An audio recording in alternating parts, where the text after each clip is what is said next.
I'm just Okay. rewatching The Sopranos, actually. So I'm in the Jersey mood. Now we'll be That sitting was here. fun. I know. Not for nothing, but we'll talk about that later. Gandolfini was kind of a friend of mine. Really? Yeah, but he was too crazy. Yeah, I've been sitting here with Joe Lynn Turner, and we've been sitting here for 10 minutes weeks, already, 10 yeah. minutes. And Susanne on the record label is on me now because we just have 5 minutes left. So let's just talk a little bit. Please tell me the story about that you've been a disco star these days. Oh, well, Just a short one of version. the artists on your label Yep. is Chris Amplad. Yeah. He's a good friend of mine. We wrote songs, I don't know, maybe 15 years ago, maybe Yeah. more. And one of the songs was recently turned into a dance mix by DJ Pepper, a very famous Russian DJ. Yeah. He travels all over the world at these dance parties. It is currently number 17 on the Polish 200 dance charts. This is insane. So you're a We dance. never released these songs. They're just sitting there, wonderful songs, and we never released them because the deal we were going for fell through, and now we've got a dance hit. So you're going to be on Ibiza soon to be the new. Probably, yeah. I'll be doing the track. Yeah, exactly. All right, so you're here in Sweden Rock again. You should have been here last year. I should have So been. I'm happy that you're here this year. I am extremely happy I'm Yep. here this year. Could Had you- a bit of trouble, but now it's all done. Great. Can you tell us a little bit about the gig that you're going to do? Is it what kind of band do you have with you, and what? Well, oddly enough, I have a Swedish band with me. All right, Quite famous Swedish band called Dynasty. the Dynasty guys. Yeah. All right. I've been working with Dynasty over 7 years. All right. And this is now they've been up and coming, Yeah. and they're actually playing here again today, right Yeah. after my set. Yeah. So they're gonna rush over to the other stage. That's cool. And we just finished a 3.5-week Russian tour, and the set was killer. So when I asked them to do Sweden Rock, they were like, "Well, we're playing Sweden Rock," and I was like, "Oh no, what are we gonna do?" Okay. So they figured out a way that we can do both. They can do both sets. Yeah. And the set is going to be jam-packed with Rainbow, 2 of the Deep Purple songs that I've did with Slaves and Masters, Yeah. and also another Swede named Ingvar Malmsteen. Of I think course. we're doing 2 more songs that I did off the Odyssey record, and probably a tribute to Ronnie James Dio as well, because he was a good friend of mine. Something from your solo albums like Rescue You or You know anything? what? We did one of them, and we just knocked it on the head because we were out of time. Okay. But you know what? That's another story. Yeah. I'm moving on to a new record Yeah. with Peter Tägtgren. Yeah, please tell. That's also something we talked about before we get online here. Yeah. Please tell me a little about this Peter Tägtgren stuff that you're working Peter with now. Tägtgren from Pain and Hypocrisy, quite well known all over the world. Everyone knows him in Sweden. I actually did a show for his brother's birthday once. His brother's a big fan, Okay. Tommy. And the next thing you know, we were hooking up, and he sent me a track, and I wrote lyrics and melodies, and it came back, and he loved it, and we started to do a record. So now we're about 7 tracks into the record. Our schedules are pretty tough with touring and all, but we're getting together at the beginning of October, finish the record, shopping the record, and I think people are going to be extremely surprised because it's a whole other side of me. So this It's a is whole going to other be the life. heaviest album you recorded. Very heavy. It's kind of a classic rock meets industrial metal, or as I would say, it's kind of like a Deep Purple meets Pain. You know, Cool. that kind of, it's a cross between, and it's the best of both worlds, and it doesn't sound like anyone. Have you talked about touring with this stuff and stuff? Absolutely, All but right. you know what? We're not going to put the cart before the horse. No. Right now, Of course not. we're getting the music down. There's no filler. It's all great songs, deep content. None of this rock me baby stuff. It's really deep, dark, and heavy stuff. So we can expect this by the. I would say, to be fair, very early spring next year, because you know a label needs 90 days. Yeah. So They this always is need 90 days. this is good news I don't know for. why they need 90 days, but they need 90 days. Exactly, that's the problem. You know, you should say deadline. That's 90 days before the deadline. Yeah, exactly. So that's good news for all the GLT Very good. fans. We shouldn't be that long because Susanne here is quite angry at me.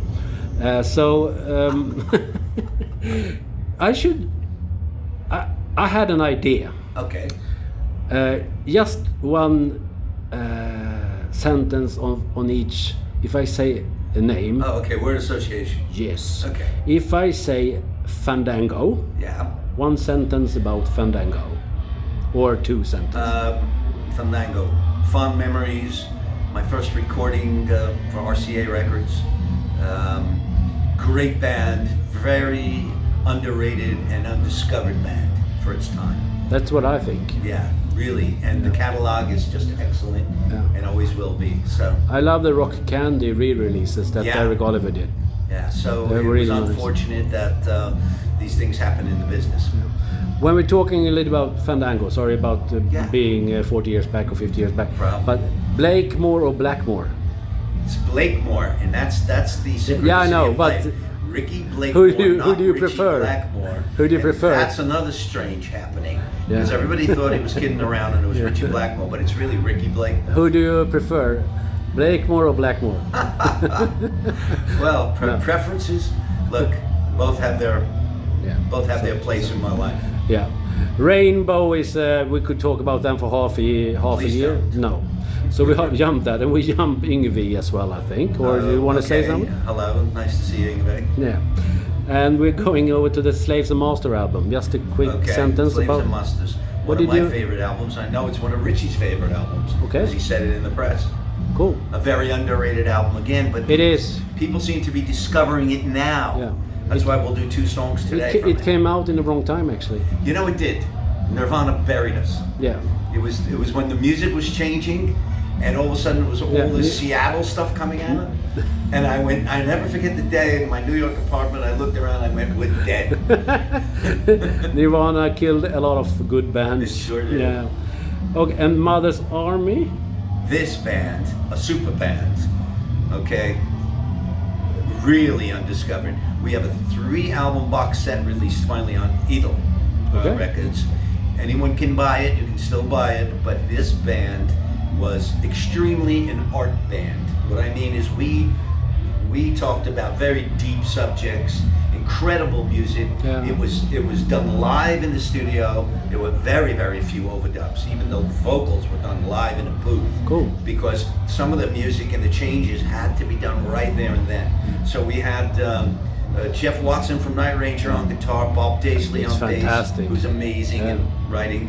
Myself and we had Carmine a piece for 2 albums, I believe, and we had Ainsley Dunbar for the last one, Fire on Fantastic lineup. the Middle. Incredible band, incredible music, and very undiscovered and underrated. All right, Brazen Abbott. Brazen Abbott, again, brilliant stuff. Nicolo Kotzev is a genius, in my opinion. One of the best things he's ever done was Nostradamus. We worked on that for 6 months. This is a double record set, salt and peppered with all famous people, from Glenn Hughes and a lot of Miles and Dookie White. Everybody's on it. Yeah. And it's an incredible, true account of the life of Nostradamus. Yeah, It's an amazing piece of music. yeah, he's a genius, that guy. And the Hughes Turner project. I'm sorry? Hughes Turner project. Hughes Turner. We should have done 3rd record, my brother Glenn, but he was getting busy and I was getting busy. So I just saw him, I don't know, maybe 2 months ago, and we talked about it because we really enjoyed doing those records, and I think they're brilliant pieces. You're of good work. friends, aren't you? Oh yeah, he's still a very good friend of mine. I knew Glenn before all that happened, years back from when I lived in LA, and we ran like thieves, you know, and when we Your finally- voice are very good together. I think so too. So does he. We had a great, and our writing, wonderful together. We should 2 do something. incredible albums. And We should do something together again. We should do one more. Yeah. HTP. And what about Sunstorm? Sunstorm, I think I love doing all the Sunstorm stuff for Frontiers. However, 5 is enough. I was going to quit after 3, but Serafino dangled a carrot, and it was a good carrot, so I ended up 2 more. So we got 5 Sunstorms. The last one, Road to Hell, is a great album, great players. Alessandro Tavecchio producing, great stuff, and All right. I think it's enough. Yeah, I mean it's enough. And Rated X. Now, that was a great band and a great album. Listen to it again. Rated X, a one-off, but man, I still play that. People are always mentioning me, Rated X. Why not another Rated X? Carmine called me up the other day and said, we should do another Rated X. I was just listening to Journey to Lhasa, and he goes, this is an amazing record. And I go, I know. And there's so many amazing records that just die on the vine. Yeah. Again, we all know promotion, money, and timing. Exactly. Susanne, I need 3 more minutes. Can I have that? 2 more minutes. You got 2. Yeah. All right. Just one word about your solo albums then. Rescue You. Rescue. I thought a great album produced by Roy Thomas Baker, killer musicians, great songs, still lives to this day. You can put it on the vinyl and it sounds amazing. I love it. And we have done a couple of songs from the Rescue album. I mean, when you start mentioning things like this, I've got so much body of work that it's impossible to do to please everyone, you know. And what I find is if I start to do stuff from Rescue You, people are saying, well, why don't you do more Rainbow? Or why don't you do this? Or why don't you do Mother's Army? And you end up not knowing what to do, really. No. That's why I'm just trying to narrow my focus here, so classic rock, get that done with this year, and move on. Yeah, of course. Never do it again. Nothing changed? Music for Nations. Absolutely. A good album or not? You know what? One album, one off, still a good album. Produced by Al Petrelli, who is now Trans-Siberian Orchestra, but he was also in Megadeth and God knows everything else. Great player, great friend of mine. And the Undercover 1 and 2? Undercover was so much fun to do for Japan. It started in Japan and then spread throughout the world. But it was really intended to increase the length and breadth of the Japanese knowledge of rock and roll music. Because you've got to remember, at that point, they only had about 20 years of it. Yeah. You know, it was new to them, Westernization. Yeah. So I hope I brought a little attention to that. By the way, I'll be in September doing Burn Magazine's 50th year anniversary. I'm the headliner with Akira Kajiyama. Fantastic. It's going to be amazing. And it's Burn is such a legendary magazine. So they chose me. Thankfully, I'm honored to be the guy. Great. Yeah. Hurry up and wait. Hurry up and wait. A great title for a great album. One of my solo albums that I did in New York City. I did a series of albums there with all my friends. It's chock full of all kinds of people, you know, from Sabotage, from everywhere. And another really good, well-written album. Holy Man. One of my favorite solo albums ever, Holy Man, including Holy Man the song. Again, being a favorite because I think it was the right time, the right place, and the music is amazing. Yeah. Slam. Slam was an underrated album because I think I scared a lot of people talking about this comet that was supposed to be coming down towards the Earth. And I wanted to make people aware that, you know, stop arguing about the traffic and going to the mall, you know, because there's much more greater things, dire things we need to worry about. Yeah. And I think a lot of people sort of turned their head around and said, we don't want to hear about that. No. You know, honestly, I was told this. Yeah. And by a couple of people in the press and everything else, they said that was a scary album. Yeah. And I said it was meant to be. Yeah. But I guess if you get people out of their comfort zone, you know, they tend to sort of just push it away and they deny it. They don't want to know about anything that's going to disturb their little soapbox of ideas. No. But that's what art should be. Art should make you think and wonder. Exactly. JLT. JLT was another one. I did it with most of that with my good friend Chris Marksberry, and another one of my fun. I wouldn't say it's my greatest solo album, you know, but at the same time, it was a period in time that I reflect on very kindly. All right. The Usual Suspects. That was fun. Usual Suspects, simply because it was all of the New York Usual Suspects. All the session men, all of my friends from rock and roll, and everybody just came into the power station and we just started recording and singing. All right. Good, that's a good album. Secondhand Life. Secondhand Life. Real quick, that was a title by Desmond Child, who actually was of the faith of a certain religious faith, and I was writing with him and Bon Jovi, and he handed me a booklet called Secondhand Life. It was written with Jim Pitterick from Survivor fame, Ides of March, Survivor, right? And it's a great song, and that album is actually a really good album. The last one. The Sessions.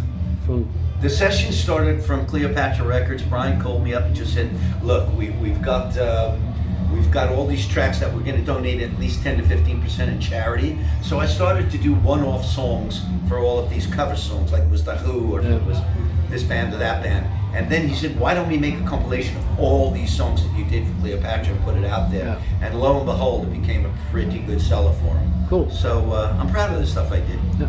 And Cleopatra's very good label, by the way. All right. Thank you. Say hello to all the Thank you, Ginza Per. fans. Thank you, Per. I appreciate it. Nice to see you. Yeah.